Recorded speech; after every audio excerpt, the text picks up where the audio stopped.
오늘 함께 은혜 나눌 말씀은 고린도 후서 7장 1절에서 4절까지 말씀입니다. 하나님 말씀 고린도 후서 7장 1절에서 4절까지 말씀입니다. 제가 봉독하겠습니다. 그런즉 사랑하는 자들아, 이 약속을 가진 우리는 하나님을 두려워하는 가운데서 거룩함을 온전히 이루어 육과 영의 온갖 더러운 것에서 자신을 깨끗하게 하자. 마음으로 우리를 영접하라. 우리는 아무에게도 불의를 행하지 않고 아무에게도 해롭게 하지 않고 아무에게서도 속여 빼앗은 일이 없노라. 내가 이 말을 하는 것은 너희를 정죄하려고 하는 것이 아니라 내가 이전에 말하였거니와 너희가 우리 마음에 있어 함께 죽고 함께 살게 하고자 함이라. 나는 너희를 향하여 담대한 것도 많고 너희를 위하여 자랑하는 것도 많으니 내가 우리의 모든 환난 가운데서도 위로가 가득하고 기쁨이 넘치는도다. 아멘. 할렐루야. 아멘. 주일 오전 예배 나오신 여러분들 주님 이름으로 환영하고 축복합니다. 아멘. 우리 저의 분과 한번 인사하겠습니다. 참 잘 오셨습니다. 참 잘 오셨습니다. 만나서 반갑습니다. 네, 저는 봉독해드린 오늘 말씀 고린도 후서 7장 1절로 4절을 통해 약속을 받은 사람들이라는 제목의 말씀으로 은혜를 나누겠습니다. 성령께서 함께 해주시기를 바랍니다. 아멘. 자, 여러분, 우리 그리스도인들을 언약주의자 이런 이름으로도 부릅니다. 언약을 받은 사람들이라는 그런 뜻입니다. 성경을 읽을 때 이제 성경 전체가 언약이기 때문에 언약이라는 렌즈를 가지고 모든 한 달락을 꿰면은 이게 진주 목걸이를 이렇게 우리가 예쁘게 다는 것처럼 하나님의 말씀이 꿰어지는 것입니다. 이 언약이 없이 그저 성경을 많이 읽는 거 하고 그렇게도 유익을 하지만 언약을 이해를 하면서 이 말씀은 어떤 언약에 관련된 말씀이구나. 예를 들어서 출애굽기 6월절 사건은 예수님의 십자가 창세기 3장 21절에 가지고 이 원복음에 연결되어 있는 말씀이구나. 이런 분명한 그 언약을 가지고 성경을 계속 읽다 보면은 하나하나 이해가 되어지고 성경이 우리에게 확 다가오는 겁니다. 이사야서 53장 같은 말씀 읽으면서 그가 채찍에 맞음으로 우리가 나음을 받았다. 예수님 채찍질 당하시는 것. 그러면서 예수님 십자가에 못 박히시면서 다 이루었다 하시는 말씀이 얼마나 은혜로 다가오는지 모릅니다. 나를 위해서 하나님의 아들이 언약하신 대로 이 땅에 오셔서 죽으시고 마지막 피 다 쏟으시고 다 이루었다. 이 언약을 가진 사람들이 그리스도인이다 라는 거예요. 여러분, 침례 요한이 요한복음의 1장에 말미에 보면은 예수님을 보고 세상 죄를 지고 가는 하나님의 어린 양이로다 이렇게 합니다. 자, 우리가 하나님을 볼 때 저분이 나를 위해서 십자가에서 죽으셨다는 거, 예수님의 십자가가 나의 십자가다라는 것이 마음에 와닿는 사람이 가장 복받은 사람인 줄로 믿으시기를 바랍니다. 자, 여러분, 신앙은 이처럼 약속을 믿는 사람입니다. 약속이 있는 사람하고 없는 사람하고 그의 삶은 완전하게 달라질 것입니다. 아무 약속이 없는데 뭘 믿겠습니까? 여러분, 약속이 없는데 뭘 기다리겠습니까? 오늘 여기 11시에 예배 드린다는 약속이 있으니까 여러분들이 여기 나오셨지, 아니면은 언제 어떻게 나오겠습니까? 로마서 10장의 17절에 그러므로 믿음은 들음에서 나며 들음은 그리스도의 말씀으로 말미암느니라. 언약이 많은 사람이 믿음이 좋은 사람입니다. 그 언약이 있어야 내 삶이 바뀌는 것입니다. 여러분, 잠언서에 보면은 꿈이 없는 백성은 망한다 이래 말했습니다. 비전이 없는 백성은 망한다. 하나님이 없는 사람은 망하는 것, 약속이 없는 백성은 망하는 것입니다. 여러분, 우리가 약속이 있는 사람들은 방황하지 않습니다. 일을 마치고 저녁에 내가 가야 할 곳이 있고 나를 기다리는 사람이 있고 또 주일날 되면 내가 예배드리는 나의 공동체가 있는 사람들은 방황하지 않는 거예요. 하나님 앞에 그 시간에 그 자리에 또 저녁에 나의 가족에게 나아가기 때문에 여기 기웃 저기 기웃 안 흔들린다는 거예요. 여러분, 꿈이 있는 사람은 포기하지 않습니다. 가장 열심히 있는 사람은 결핍이 있는 사람이 아니라 그랬어요. 뭔가 부족한 사람이 열심히 있는 사람이 아니고, 있고 없고를 떠나서 꿈이 있는 사람이 열심을 내는 사람입니다. 아멘. 자, 여러분, 오늘 성경은 우리에게 뭐라고 말씀하십니까? 우리에게 이 하나님이 약속을 주셨다는 거예요. 약속을 가진 우리는 이렇게 말씀을 하고 있습니다. 어떤 약속입니까? 바로 윗달락의 약속이 고린도후서 6장에 16, 17, 18절에 하나님이 우리에게 약속을 말씀하고 있습니다. 우리가 하나님의 성전이라는 거예요. 그 성전을 우리에게 성령을 주신다고 하셔서 성령을 주셨습니다. 우리는 성령을 모시고 있는 하나님의 성전인 줄로 믿으시기를 바랍니다.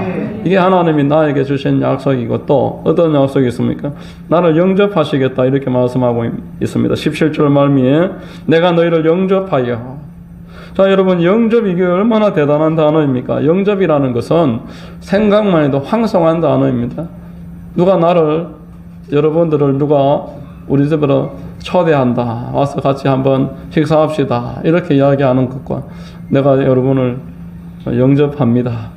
영접이라는 것은 여러분 어마어마한 규모의 단어입니다. 우리가 미국 대통령을 한국에서 공항에서 장관들이나 총리가 나가서 환영할 때 그때 공항에서 영접한다 이렇게 이야기하는 건데, 하나님이 우리를 이렇게 대해 주신다라는 거예요. 여러분, 신앙은 하나님이 나를 그냥 알고 계시고 내가 하나님을 알고 있다 이런 게 아닙니다.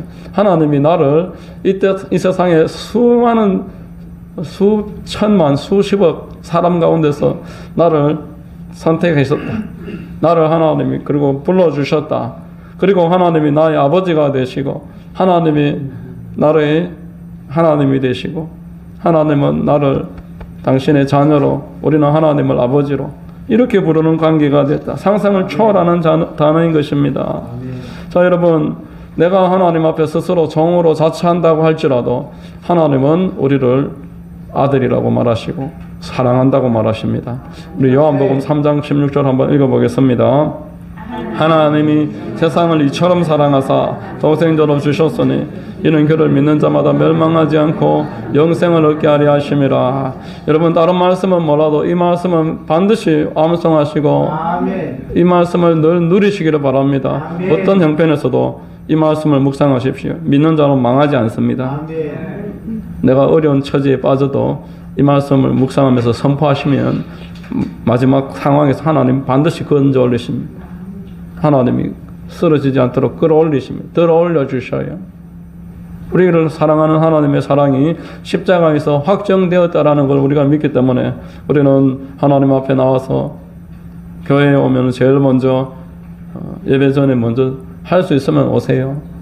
하나님 앞에 찬양하는 시간부터가 예배 시간입니다. 먼저 예배 전에 와서 십자가를 바라보면서 나에게 어떤 사랑을 주셨는가 깊이 묵상하면서 하나님 앞에 같이 성도가 영광 올려드릴 수 있는 특권을 받았다라는 것. 자, 여러분, 이 약속이 없이 그냥 교회에 다니는 사람들이 있어요. 약속이 없이 교회에 다니는 사람들은 하나님 앞에 믿음의 그 다음 단계로 못 올라갑니다. 여러분, 하나님이 우리에게 주시고자 하는 그 응답을 경험하지를 못합니다. 이런 예를 들 수가 있습니다. 배에 입장권에 그 한 주 동안 미국까지 갔다가 이렇게 돌아오는 배라고 합시다. 이 배 탈 때 입장권에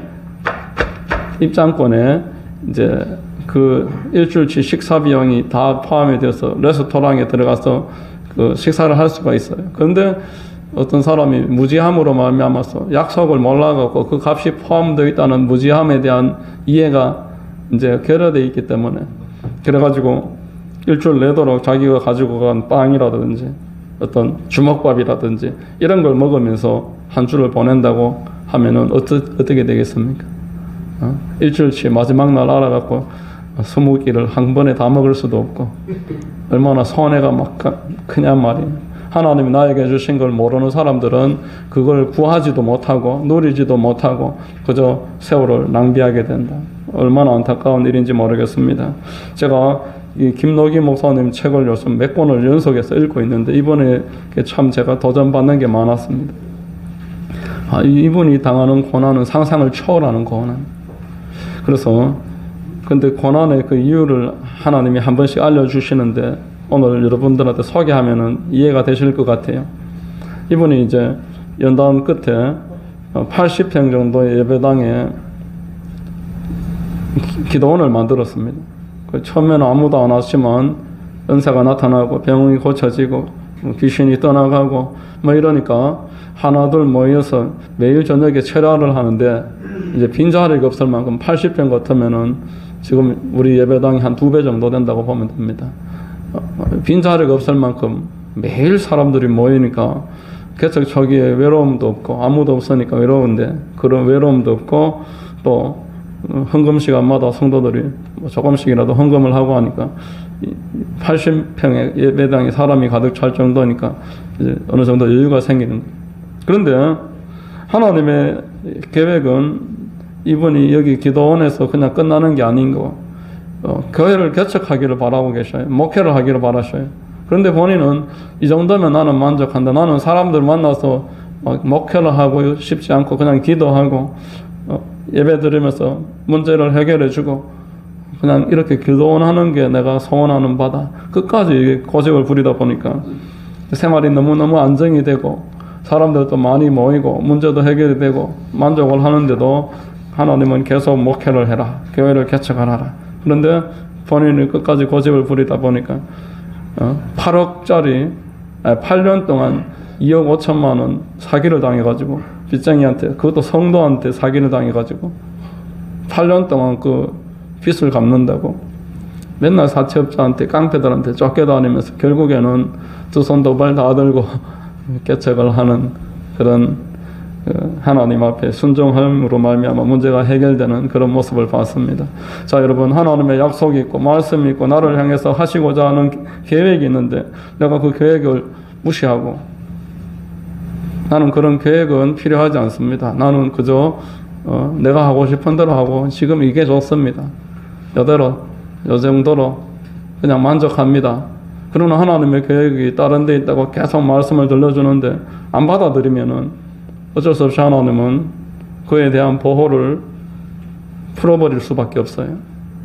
그러면은 마귀는 집중 공격하는 것입니다. 여러분, 우리는 언약을 알아야 되고 언약 안에 있는 것이 보호받는 길인 줄 믿으시기를 바랍니다. 자, 여러분, 두 번째로 하나님의 그러면 약속은 무엇이냐? 하나님이 우리에게 무슨 약속을 하셨느냐 말입니다. 자, 여러분, 우리 하나님이 주신 언약을 크게 몇 가지로 말씀을 드릴 수 있는데 하나는 아들을 이 땅에 보내시겠다는 약속입니다. 여자의 후손을 보내시겠다. 그리고 이사야서 7장에 아들을 낳으리니 처녀가 잉태하여 임마누엘의 예언이 있었습니다. 이것이 언약입니다. 그리고 그 아들이 십자가에서 죽으실 것이다 라는 언약이 있습니다. 가죽옷을 입으시겠다. 유월절 또는 이러한 큰 말씀들 다 이 십자가에 관한 언약입니다. 이분이 죽으시고 부활하실 것, 이 다 지금 언약이 성취가 됐어요. 그럼 이제 지금 하나 크게 남아있는 언약이 있는데 하나님의 약속이 우리가 지금 예수님이 이 땅에 오시는 것, 그리고 십자가에서 죽으시는 것, 이 다 이루어졌단 말입니다. 부활하시는 것 이루어졌단 말입니다. 한 가지 이제 크게 남았는 게 뭐냐면은 사도행전 1장 8절에 오직 성령이 너희에게 임하시면 너희가 권능을 받고 예루살렘과 온 유대와 사마리아와 땅 끝까지 이르러 내 증인이 되리라. 여기에 지금 남아있어요. 우리 주님 다시 오신다고 말했는데 다시 오시는 거 하늘 쳐다보면서 기다리고 있지 말고 그걸 믿는다라면은 성령 충만 받아라. 성령 충만 계속 줄 것이다. 그리고 성령 충만 받아서 복음을 전해라. 땅 끝까지 네가 있는 곳에서 복음을 전해라. 이것이 하나님이 약속하신 것이다 라는 것입니다. 여러분, 저와 여러분들이 각자 성별도 다르고 나이도 다 다르고 처해놓은 형편이 다 다릅니다. 다 동일한 일을 할 수는 없습니다. 그러나 공동사역은 공동 하나님 주신 약속은 내가 있는 자리에서 복음 전하는 것, 이 일을 위해서 기도해서 성령 충만 받는 것, 성령 충만 받아서 증인의 사역 감당하는 것, 이것이 우리 모두에게 하나님 지금 남겨놓으신 언약인 줄로 믿으시기를 바랍니다. 아멘. 여러분, 우리에게 지금 왜 문제가 있을까요? 예수를 믿는데 왜 계속 문제가 해결이 안 되는 게 남아 있을까요? 문제를 해결하라고 문제를 주신 겁니다. 허락하신 줄로 믿으시기를 바랍니다. 감당할 수 없는 건 허락 안 한다 그랬습니다. 그래서 문제를 성령의 기름 부음을 받아서 성령 충만함으로 이 문제가 해결이 돼야 땅끝까지 이르러서 정인을 감당할 거 아니겠습니까?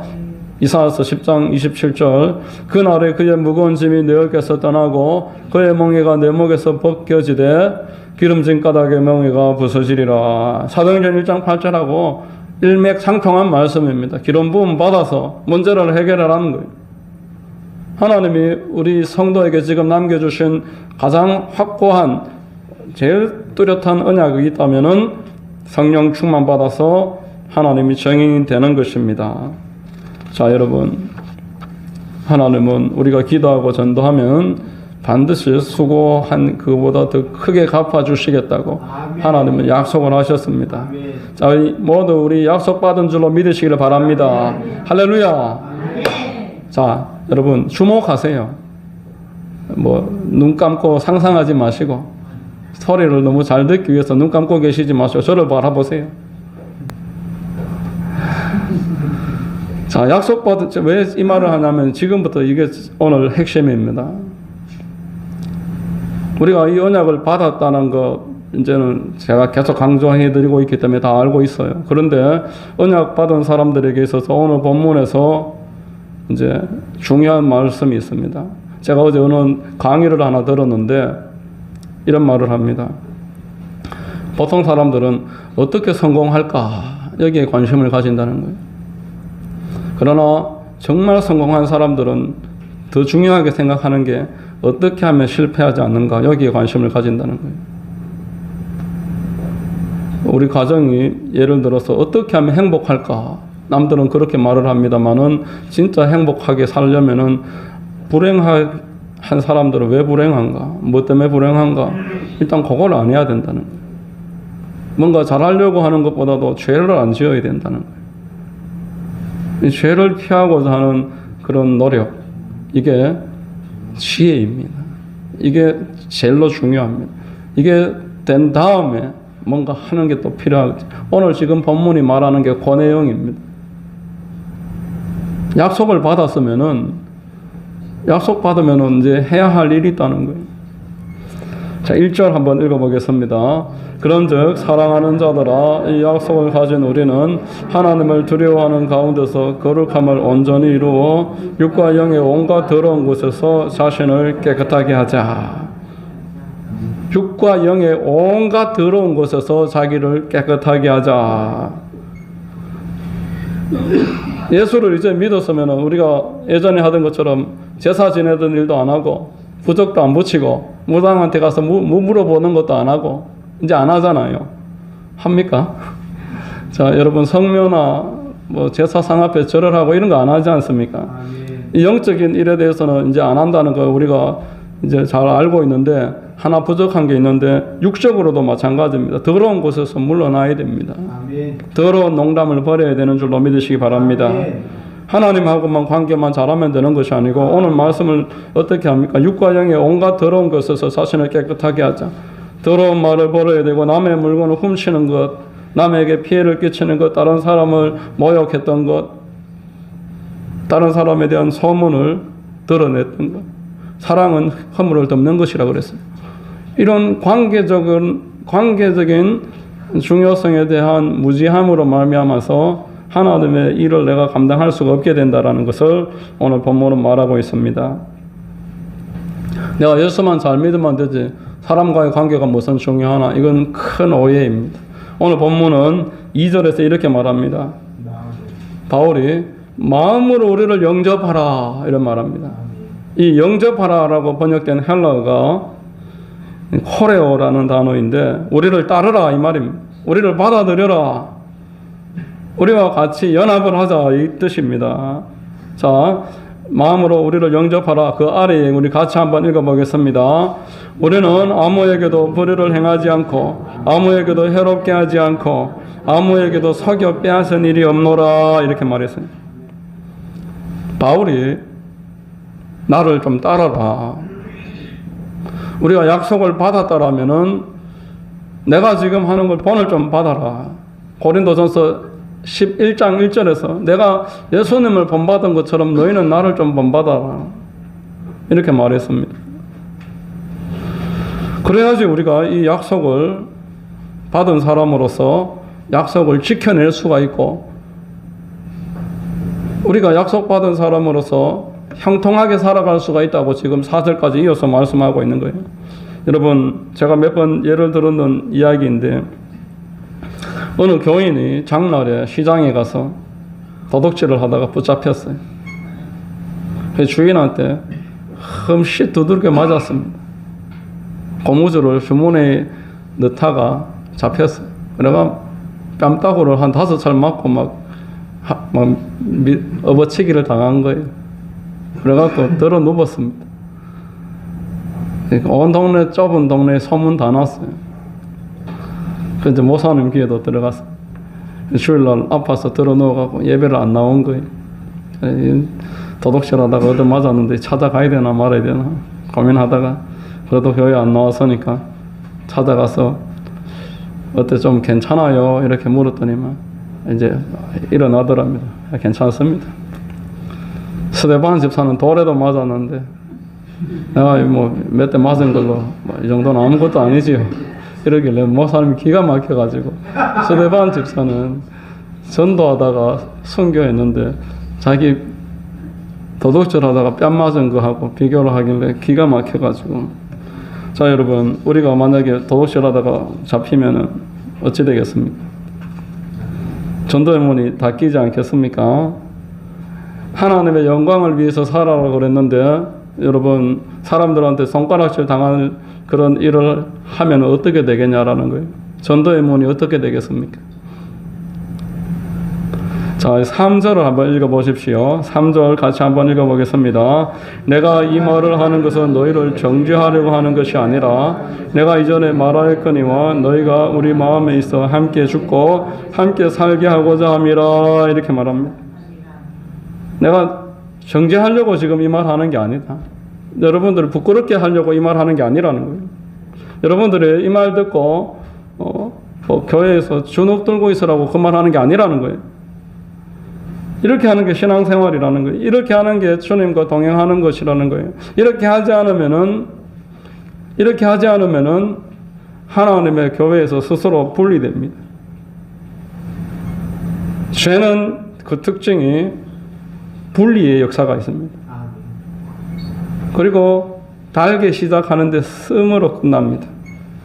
예를 들어서 사탕을 막 계속 먹으면 어떻게 되겠어요? 단 게 입으로 들어오지요? 어떻게 되겠어요? 살이 찌고 이빨이 썩어버리겠죠. 단 게 들어오면은 살이 찌고 이빨이 썩어버리겠죠. 마찬가지입니다. 우리는 여러분, 죄가 무슨 일을 하는지를 잘 이해를 해야 돼요. 죄는 하나님과 아담을 분리시켰어요.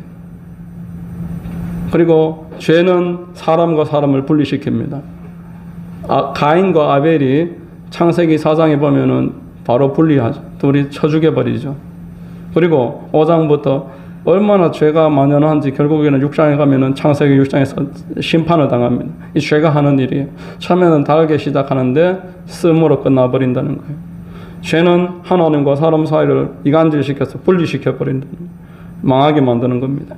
리차드 포스트라는 목사가 쓴 돈, 섹스, 권력이라는 책이 있어요. 예를 한번 들어보겠습니다. 돈, 섹스, 권력, 이 문제가 얼마나 달콤하게 시작합니까? 근데 그 끝이 어떻게 되겠냐는 거예요. 예를 들어 어느 목사가 교회에서 재정을 함부로 사용을 하고 횡령을 하고 딴주물을 쳤다. 그 내용이 만약에 반드시 다 드러나게 되어 있습니다. 드러나면은 이제 교회에서 분리되는 거죠. 명예가 실추되는 거죠. 이성적인 문제가 반드시 드러나게 되어 있어요. 이성적으로 범죄를 했으면은 그거는 결국 다 드러날 수밖에 없습니다. 드러나면 어떻게 됩니까? 교회에서 분리될 수밖에 없는 거죠. 권력 또한 마찬가지입니다. 저는 이 권력을 처음에는 이해를 못하는데 요걸 내보니까 만약에 교회를 사유하고 원로 목사로 끝까지 교회에 남아서 교회에서 자기가 전행을 하고 그런 일들이 결국 문제를 일으키고 교회의 명예를 실추시키고 평생 수고한 것에 대한 그 명예를 높지 못한 분리로 끝나버리는 그런 일들을 근래에 여러 번 보게 되었습니다. 자, 여러분, 사도 바울이 내가 이 말을 하는 것은 너희를 정죄하려는 것이 아니라 우리가 같이 살고자 이 말을 한다. 너희가 우리 마음에 있어서 함께 죽고 함께 살고자 이 말을 하는 거다. 너희를 정죄하는 게 아니고 이런 죄를 지으면은 결국엔 분리되니까, 결국에는 관계를 다 망쳐버리니까, 달다고 계속 먹으면은 건강을 잃어버리고 이빨이 썩어버리고 비만이 되고 살이 쪄서 결국 큰 죄에 빠지기 때문에 더 이상 이 죄에서 타협하지 말고 떠나라, 이렇게 말을 합니다. 자, 4절, 본문 4절 우리 같이 한번 읽어보겠습니다. 나는 너희를 향하여 담대한 것도 많고 너희를 위하여 자랑하는 것도 많으니 내가 우리의 모든 환난 가운데서도 위로가 가득하고 기쁨이 넘치는도다, 이렇게 말합니다. 사도 바울이 환난 가운데 있지만 나 담대하다. 나는 자랑할 것도 많다. 나는 늘 위로를 받고 살아가고 나는 어디 가든지 기쁘다. 왜 그러냐? 나는 육과 영의 온갖 더러운 것에서 나를 깨끗하게 하고 있기 때문에 그렇다. 가는 곳마다 박해가 있고 도전이 있고 어려움은 언제나 나의 삶에 따라다녔지만 나는 그 가운데서도 담대하고 나는 그 가운데서도 늘 간증거리가 있고 나는 언제나 기쁘고 언제나 위로를 받고 이렇게 살아갈 수 있는 것은 내가 육과 영의 온갖 더러운 것에서 나를 지켰기 때문이다. 이렇게 말씀을 하고 있는 게 오늘 본문인 것입니다.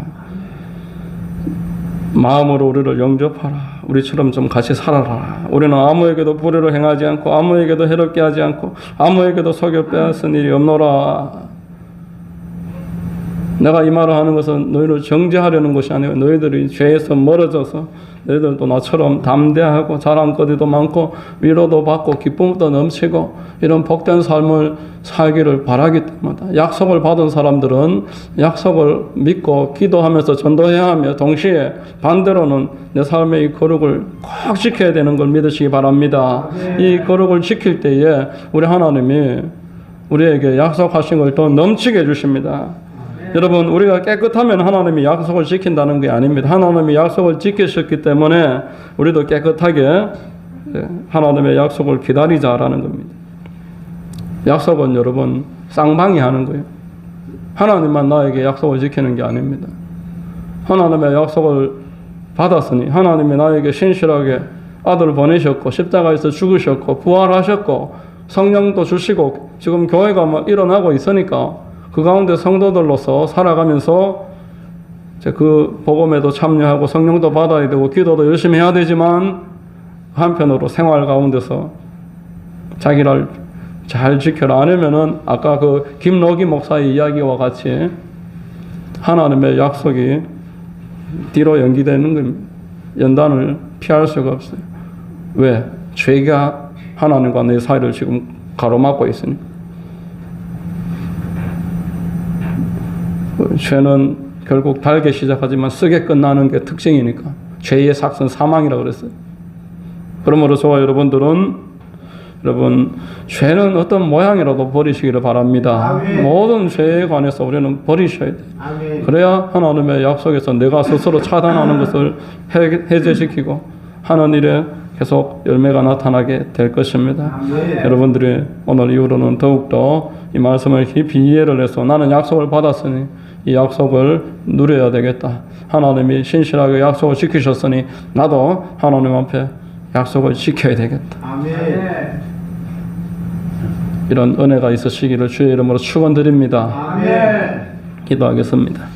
하나님 아버지 감사합니다. 오늘 말씀을 통해서 참으로 약속을 받은 자들이 약속을 누리고 이 약속으로 말미암아 복된 삶을 살아갈 수 있는 것을 깨닫게 해주시니 감사합니다. 우리가 약속 때로 기도하고 전도도 해야 되지만 또한 내 삶에서 이 죄의 문제를 결코 방관하지 말고 이 부분을 가볍게 여기지 말고 이 부분 때문에 언약이 계속 차단되고 있음을 인지를 해서 하나님 앞에서 새로워질 수 있도록 우리 모두를 붙잡아 주시고 도와주시옵소서. 하나님이 우리 모두 바울과 같이 담대하고 자랑이 있고 또 위로와 기쁨이 넘쳐서 늘 기쁘고 항상 기뻐하고 쉬지 말고 기도하고 범사에 감사하는 친자녀들로 날마다 살아가도록 도와주시옵소서. 예수님 이름 받들어 기도드립니다. 아멘.